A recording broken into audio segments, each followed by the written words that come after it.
पास में बादल रुक गया, बादल थमे मृदंग बजावे बंशीधर के पास में, बादल थमे मृदंग बजावे बंशीधर के पास में, बादल थमे मृदंग बजावे बंशीधर के पास में, बादल थमे मृदंग बजावे बंशीधर के पास में। ये विमान देवता ठाड़े पुष्प गिरे आकाश में, ये विमान देवता ठाड़े पुष्प गिरे आकाश में। ब्रह्मलोक में ब्रह्मा नाचे शिव नाचे कैलाश में, ब्रह्मलोक में ब्रह्मा नाचे कृष्ण नाचे कैलाश में। मनमोहन की बंसी बाजी वृंदावन के रास में, मनमोहन की बंसी बाजे वृंदावन के रास में।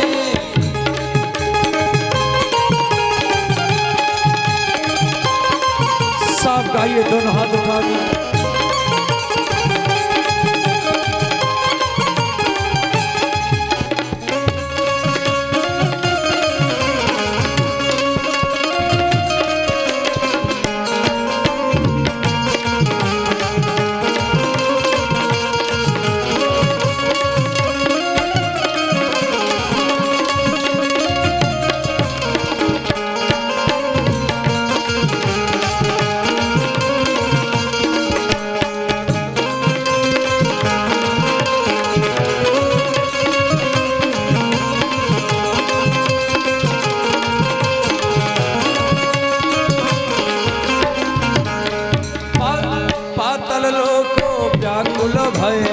शेषनाग सुर पास में, पातालोक व्याकुल भय शेषनाग सुर पास में। बंसी का ध्वनि पाताल में गया, पाताल में पाताल लोक व्याकुल भय शेषनाग सुर पास में, पातालोक व्याकुल भय शेषनाग सुर पास में। रमा सहित नारायण मोहे बंसी के मीठास में, उमा सहित नारायण बोले बंसी के मीठास में। ब्रह्मलोक में ब्रह्मा नाचे शिव नाचे कैलाश में, ब्रह्मलोक में ब्रह्मा नाचे शिव नाचे कैलाश में। मनमोहन की बंसी बाजी वृंदावन के रास में, मनमोहन की बंसी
बाजे वृंदावन के लाश में।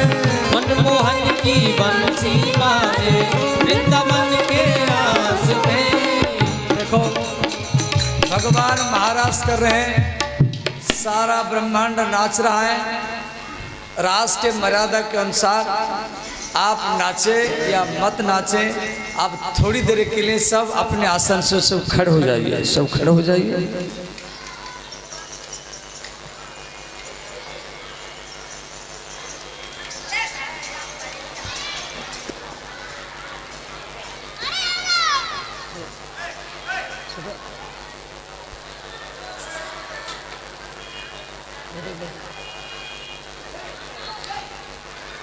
सब हाथ जोड़ लीजिए, सब हाथ जोड़े, सब हाथ जोड़ लीजिए, आंख बंद कर लीजिए।